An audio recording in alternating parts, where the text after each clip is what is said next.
ঘর থেকে রান্নাঘর পর্যন্ত প্রত্যেকটা কাজ আমাদের মহিলাদের একার হাতে করতে হয়। সমস্ত কাজ গুছিয়ে করতে গেলে জানতে হবে নানান ধরনের টিপস।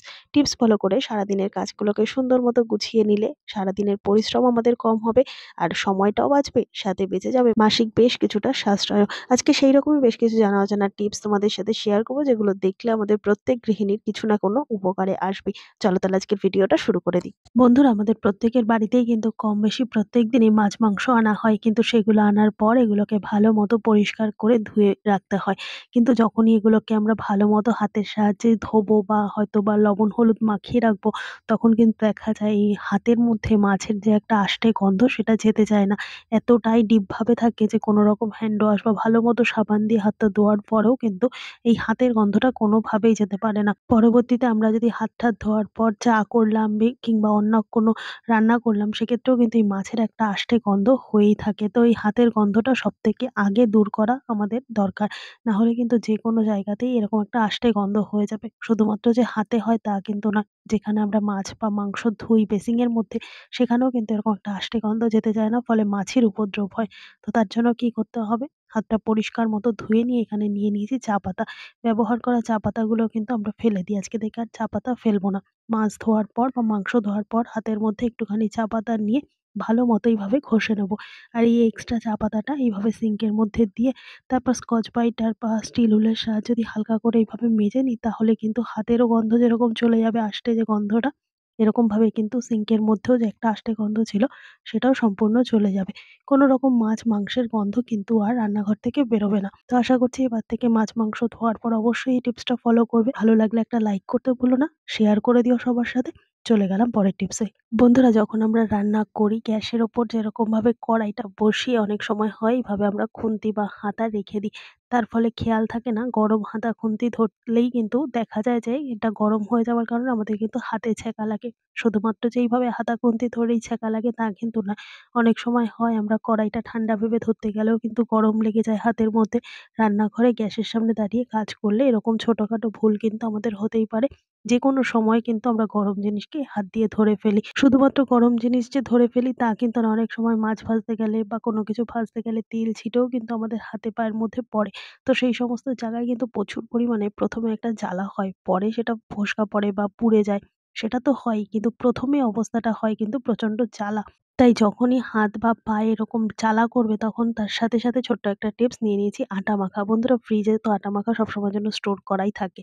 তো ফ্রিজ থেকে একটু আটা মাখা বের করে নিয়ে যেখানে আমাদের ফোস্কা পড়েছে বা যেখানে তেল ছিটে এসছে বা আমরা হয়তো হাত দিয়ে কড়াই বা গরম কিছু ধরে ফেলেছি, যেখানে আমরা ছ্যাঁকা খেলাম সেই রকম জায়গায় এরকম আটার প্রলেপ মোটা করে দিয়ে দিতে হবে। এরকমভাবে দিলে কি হবে বলো তো বন্ধুরা? আটার যে একটা ঠান্ডা ভাব সেটা কিন্তু আমাদের অনেকটা আরাম দেবে। কোনো রকম ফোস্কাও পড়বে না যতই তেল ছিটে আসুক না কেন, আর জায়গাটা কিন্তু কালোও হবে না। তো আশা করছি এবার থেকে গরম ছ্যাঁকা লাগলে কিংবা ফোস্কা পড়লে অবশ্যই আটার ব্যবহার করে দেখবে। টিপসটা ভালো লাগলে লাইক করে দিও আর আমার পাশে থেকো। চলে গেলাম পরের টিপসে। বন্ধুরা, শীতকাল জুড়ে কিন্তু আমরা প্রত্যেকেই নতুন আলু খেয়েছি। শীতকাল প্রায় যাওয়ার পথে এখনো কিন্তু বাজারে ঠিক সেরকমভাবে পুরনো আলু ওঠেনি, যার ফলে নতুন আলুই আমাদের খেতে হচ্ছে। আর নতুন আলু খেতে গেলে একটা সমস্যা হয় কি বলতো? এই খোসাটা এতটাই হালকা থাকে, এতটাই নরম থাকে যে এটাকে যদি আমরা এইভাবে ছুরির সাহায্যে বা চাকুর সাহায্যে হালকা, হালকা করে তুলি, সেক্ষেত্রে কিন্তু চাকু দিয়ে হাত কেটে যাওয়ার একটা ভয় থাকে। আর আমরা যদি এইভাবে পিলার দিয়ে খোসা ছাড়াই, সেক্ষেত্রে কিন্তু অনেকটা আলু নষ্ট হয়। তো এইভাবে কিন্তু বেশ খানিকটা আলু আমাদের অপচয় হচ্ছে। তো কিভাবে আমরা আলুর খোসা ছাড়াবো? নতুন আলুর খোসা ছাড়ানো কিন্তু খুবই সহজ। কিন্তু যাতে কোনো রকম নষ্টও না হয় আর এক্সট্রা আলুও যেন না ওঠে, তার জন্য একটা ছোট্ট টিপস নিয়ে নিয়েছি স্কচ ব্রাইট। স্কচ ব্রাইটের সাহায্যে তোমরা এমনি নরমাল ভাবেও তুলতে পারো আলুর খোসাটা। আবার অনেকেরই আছে স্কচ ব্রাইটের যে ধারালো ভাব, সেটার জন্য কিন্তু হাতে অনেক সময় কেটে যেতে পারে। তাই একটা প্রোটেক্টর হিসাবে যদি আমরা অন্য কিছুকে বেছে নিই, সেক্ষেত্রে ভালো হবে। তো এখানে আমি নিয়ে নিয়েছি চার্জার। ওপরের দিকে যে শক্ত অংশটা থাকে চার্জারের, এই চার্জারের অংশটাকে এখানে আমি একটা সাপোর্ট মতো বানিয়ে নিলাম স্কচ ব্রাইটের। তো এটাকে ধরে এইভাবে স্কচ ব্রাইটটাকে এইভাবে গার্ডার দিয়ে চার্জারের সাথে আটকে নেব। এইভাবে যদি আমরা কোনো পুরোনো চার্জারকে ব্যবহার করি, সেক্ষেত্রে সুবিধা হবে। কেননা পুরোনো চার্জার আমাদের ব্যবহার হয় না। আর যদি নতুন বা ব্যবহার করা চার্জারে করতেও হয়, সেক্ষেত্রেও কোনো সমস্যা হবে না। কেননা এতে তো আমাদের কোনো রকম জল লাগছে না, যে অসুবিধা হবে। তো হালকা করে এই চার্জারের মাথার দিকটা এভাবে ধরে যদি আমরা এই স্কচ ব্রাইটের সাহায্যে আলুর খোসাগুলো ছাড়িয়ে নিই, সেক্ষেত্রে যেরকম একেবারে আলু অপচয়ও হবে না, সাথে কিন্তু আমরা অন্যদিকে অন্যান্য কাজ করতে, করতে টিভি দেখতে, দেখতে বা মোবাইল দেখতে, দেখতে কিন্তু আমরা সুন্দর মতো আলুর খোসাগুলো ছাড়িয়েও নিতে পারবো। আর আমাদের হাত কেটে যাওয়ারও কিন্তু ভয় থাকবে না। তো আশা করছি এই ছোট্ট টিপসটা অনেকটাই কাজে দেবে। ভালো লাগলে লাইক করে দিও। চলে গেলাম পরের টিপসে। বন্ধুরা, হটপটের মধ্যে কিন্তু আমরা রুটি বা ভাত রাখি যাতে দীর্ঘ সময় পর্যন্ত গরম থাকে।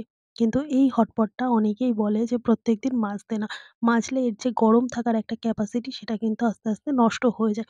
তাই আমরা অনেকেই আছি রুটি কাপড়ের মধ্যে বেঁধে রাখি, তাতে অনেকদিন, অনেকক্ষণ, অনেক সময় পর্যন্ত নরম থাকে আর প্রত্যেকদিন মাজারও প্রয়োজন পড়ে না। যদি আমরা ভাত রাখি কিংবা রুটি রাখতে, রাখতে যদি ময়লা হয়ে যায় বা হয়তো রুটি রাখতে, রাখতে একটা কেমন গন্ধ হয়ে যায়, সেক্ষেত্রে এটাকে কিভাবে আমরা পরিষ্কার করব?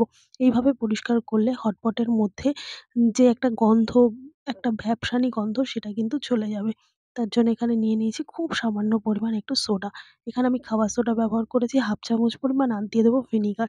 তো ভিনিগারটা দেওয়ার সাথে, সাথে দেখতে পাচ্ছ এখানে কিন্তু একটা রিঅ্যাকশন স্টার্ট হয়ে গেছে। তারপর এর মধ্যে দিয়ে দেবো খবরের কাগজ। খুব সামান্য পরিমাণ খবরের কাগজ এখানে ছোট, ছোট টুকরো করে দিয়ে দিয়েছি। আর দিয়ে দেবো খুব সামান্য পরিমাণে একটুখানি জল। জলটা অবশ্যই গরম করে নিতে হবে। ভালো মতো গরম করে নিয়ে এরপর হটপটের ঢাকনাটাকে বন্ধ করে রাখবো প্রায় ১৫ মিনিটের জন্য। ১৫ মিনিট বাদে ফিরে আসলাম। দেখতে পাচ্ছ খবরের কাগজগুলো কিন্তু জলের মধ্যে ভিজে একেবারে নরম হয়ে গেছে। আর জলটাও কিন্তু এখনো বেশ গরম আছে। তো এই কাগজটা কিন্তু এখানে এর মধ্যে যে একটা ভ্যাপসানি গন্ধ ছিল সেটাকে অ্যাবসর্ব করে নিতে সাহায্য করেছে। আর সোডাটা কিন্তু এখানে ক্লিনিং এর কাজ করেছে। গরম জলটা দেওয়ার কারণ এই দুটোকে ভালো মতো একসাথে মিশিয়ে ভালো মতো পরিষ্কার করে নেওয়া। এবার প্লেন জল দিয়ে ধুয়ে তোমাদেরকে দেখাচ্ছি যে একটা তেল ছিটে একটা কেমন ছিল। সেটা যেরকম পরিষ্কার হয়ে গেছে, সাথেই কিন্তু হটপটটা একেবারে নতুনের মতো হয়ে গেছে। কোনো রকম গন্ধ এর মধ্যে নেই। আশা করছি এবার থেকে হটপট পরিষ্কারের সময় অবশ্যই এই টিপসটা ফলো করবে। ভালো লাগলে শেয়ার করে দিও। চলে গেলাম পরের টিপসে। বন্ধুরা, টমেটো কিন্তু আমরা কম বেশি প্রত্যেকেই রান্নাতে ব্যবহার করি। টমেটো খাওয়া বা রান্নাতে দেওয়া ছাড়াও যে আরো কতগুলো কাজ হয় আমরা কি কেউ জানি? হ্যাঁ বন্ধুরা, টমেটো দিয়ে কিন্তু আমরা স্কিন কেয়ারও খুব সুন্দর মতো করে নিতে পারি। এখানে তার জন্য আমি নিয়ে নিয়েছি একটা টমেটো। টমেটোটাকে হাফ করে ১ম এ কেটে নিলাম। আর নিয়ে নেবো 1/2 চামচ পরিমাণ টক দই। এখানে জল ঝরানো টক দই আমি ব্যবহার করেছি। বন্ধুরা, আমাদের হাতের চামড়া, পায়ের চামড়া কিংবা মুখের চামড়া কিন্তু বয়স বাড়ার সাথে, সাথে কেমন একটা wrinkles চলে আসে। ঝুলে পড়ে যাওয়ার একটা সম্ভাবনা থাকে। টানটান করার জন্য আমরা নানান রকম বাজারজাত জিনিস ব্যবহার করে থাকি। বাজার থেকে কিনে সেই সমস্ত কেমিক্যালযুক্ত জিনিস ব্যবহার করার থেকে ঘরেতেই যদি এরকমভাবে সুন্দর আমরা টমেটো আর দইয়ের একটা প্যাক ব্যবহার করতে পারি, সেক্ষেত্রে কিন্তু আমাদের অনেকটাই সুবিধা হচ্ছে। তো এর ফলে কি হবে? আমাদের ত্বকের মধ্যে যে একটা কালচে ভাব, রোদে গরমে বেরোলে ত্বকের মধ্যে যে একটা কালচে ভাব হয়ে যায়, টান, টান ভাব হয়ে যায়, তো সেই সমস্ত কালো ভাবকে সহজেই দূর করবে, ক্লান্তি দূর হবে, ত্বকটা চকচকে দেখাবে, এমনকি ত্বকটা গ্লো করবে। ভেতর থেকে যে একটা ব্ল্যাক হেডস সেটাকে কিন্তু টেনে বের করে দেবে এই দই আর টমেটোর এই প্যাকটা। ভালো মতো এই টমেটোর সাথে দইটাকে মিশিয়ে এইভাবে একটু হালকা, হালকা করে এইভাবে যদি স্ক্রাব করে নিই, সেক্ষেত্রে টমেটোর মধ্যে যে দানাগুলো, সেই দানাগুলো আস্তে, আস্তে জুস মতো হয়ে সুন্দর মতো আমাদের স্কিনটাকে কিন্তু গ্লো করতে সাহায্য করবে। আর দইটা কিন্তু এখানে খুব পরিমাণ ত্বকের একটা গ্লো ভাব ফিরিয়ে আনতে কাজ করবে। দুটোকে হালকা, হালকা দিয়ে একই রকমভাবে যদি এরকম হালকা হাতে একটু মাসাজ করতে পারি, সেক্ষেত্রে কিন্তু আমাদের ত্বকটা অনেক বেশি ভালো হবে। এরপর এটাকে ১৫ থেকে ২০ মিনিট হালকা একটু শোকাতে দেব। তারপর এখানে আমি ধোয়ার জন্য একটা জল তৈরি করে নিচ্ছি। এখানে নরমাল জল নিয়ে নিয়েছি পরিমাণ মতো, আর দিয়ে দেবো ১ চামচ পরিমাণ চিনি। চিনিটাকে ভালো মতো জলের সাথে মিশিয়ে নেব। বন্ধুরা, চিনির জলে যদি এইভাবে আমরা যেকোনো প্যাক করে তারপর ধুয়ে নিই, রিমুভ করে নিই, সেক্ষেত্রে কিন্তু আমাদের স্কিনের এই যে গ্লো ভাবটা সেটা অনেকদিন আর অনেকক্ষণ পর্যন্ত টিকে থাকবে চিনির জলে ধুলে পরে।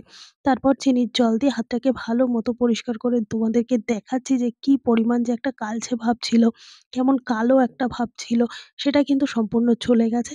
তোমরা তফাৎটা নিজেরাই বুঝতে পারছো, ত্বকের মধ্যে কিন্তু আলাদা একটা গ্লো করছে। আর ত্বকটা কিন্তু এরকমভাবে দীর্ঘদিন করতে, করতে ত্বকের মধ্যে একটা টান, টান ভাব প্রকাশ পাবে। রোদে পুড়লে পরে ত্বকে যে একটা জ্বালা ভাব থাকে সেটাও কিন্তু চলে যাবে। তো এইভাবে তোমরা গরমকালে অন্তত সপ্তাহে ২ থেকে ৩ দিন যেকোনো জায়গার ত্বকে করে দেখতে পারো। অনেকটাই উপকার পাবে। ভালো লাগলে লাইক করে দিও। চলে যাচ্ছি পরের টিপসে। তো দেখো বন্ধুরা, এখানে আমি নিয়ে নিয়েছি শাক। আর শাকসবজি খেতে কিন্তু আমরা কম বেশি প্রত্যেকেই পছন্দ করি। পছন্দ না করলেও সেটা আমাদের স্বাস্থ্যের দিকে তাকিয়ে কিন্তু শাকসবজি খাওয়া হয়েই থাকে। কিন্তু শাক কাটা, বাছা এগুলোর কিন্তু অনেকটা ঝামেলা রয়েছে। তাই কি করি, আমরা যত তাড়াতাড়ি সম্ভব খুব অল্প সময়ের মধ্যে বেছে ধুয়ে তাড়াতাড়ি শাকটাকে কেটে ফেলার চেষ্টা করি। তাই আজকে এরকমই একটা সহজ পদ্ধতি তোমাদের সাথে শেয়ার করব। তো দেখতে পাচ্ছ নিচে কিন্তু এই শাকের এই একটা বাঁধন থাকে। আর এটা যদি আমরা খুলে ফেলি তাহলে কিন্তু সমস্ত শাকটা এলোমেলো হয়ে যাবে। তাই এই বাঁধনটাকে তো আমাদের খুলে ফেলতেই হবে। এই বাঁধনের জায়গায় আমরা এইরকমভাবে একটা আলাদা করে বাঁধন দেবো। সেটা কি দিয়ে করব, নিয়ে নিয়েছি এখানে চার্জার। পুরনো যদি খারাপ কোনো চার্জার থাকে সেই চার্জারগুলো আমরা ফেলে দিই।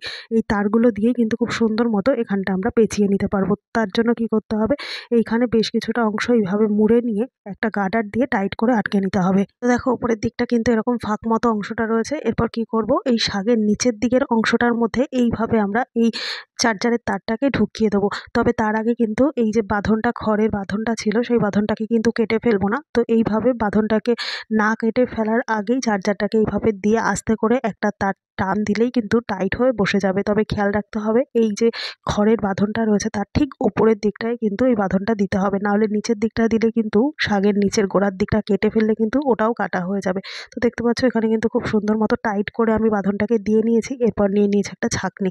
ছাঁকনির এই পিছন দিকের অংশটার মধ্যে আমি এখানে নিয়ে নিয়েছি একটা ব্লেডটাকে হাফ করে কেটে যে কোনো টাইট আঠা দিয়ে আটকে দিতে হবে। এখানে আমি ডবল টেপ গাম ব্যবহার করেছি। তোমরা চাইলে ফেভিকুইক দিয়েও কিন্তু একেবারে ফিক্সড করে নিতে পারো ব্লেডটাকে। তো দেখতে পাচ্ছ খুব সুন্দর একটা টুল কিন্তু এখানে তৈরি হয়ে গেছে। এরপর শাকের এই গোড়ার দিকের অংশটাকে কেটে ফেলার জন্য এইভাবে এটাকে আমরা আস্তে আস্তে যদি ঘুরিয়ে নিই তাহলে কিন্তু খুব সুন্দর মতো এটা কাটা হয়ে যাবে। অনেকে আছে বটি দিয়ে শাক কাটতে গেলে কিন্তু হাত কেটে যায়। আবার হয়তো দেখা যায় যে ছুরি ভেঙে গেছে বা ছুরি খুঁজে পাওয়া যাচ্ছে না, তখন যদি এইভাবে আমরা একটা ছোট্ট টুল তৈরি করে নিই তাহলে কিন্তু সারা জীবন আমাদের কাজে আসবে। খুব সুন্দর মতো কিন্তু শাকও কাটা হবে আর হাত কেটে যাওয়ারও কিন্তু কোনো রকম ভয় থাকবে না। তো দেখতে পাচ্ছ এখানে কিন্তু গোড়ার দিকের অংশটা কেটে বাদ দিয়ে সমস্ত শাকটাকে কিন্তু এইভাবে আমি কুচিয়ে নিচ্ছি একটা মাত্র ছাঁকনি দিয়ে। বটি, ছুরি, দা ছাড়াই কিভাবে একটা ছাঁকনির সাহায্যে কত সুন্দর মতো শাক কেটে ফেলা সম্ভব। তো আশা করছি আজকে সমস্ত টিপস তোমাদের কাজে দেবে। টিপসগুলো ভালো লেগে থাকলে লাইক, কমেন্ট, শেয়ার করে পাশে থাকবে। আমার এই ভিডিওটা কে কোথা থেকে দেখছো কমেন্ট করে জানাতে ভুলবে না। দেখা হবে আবার অন্য কোনো ভিডিওর সঙ্গে। ধন্যবাদ।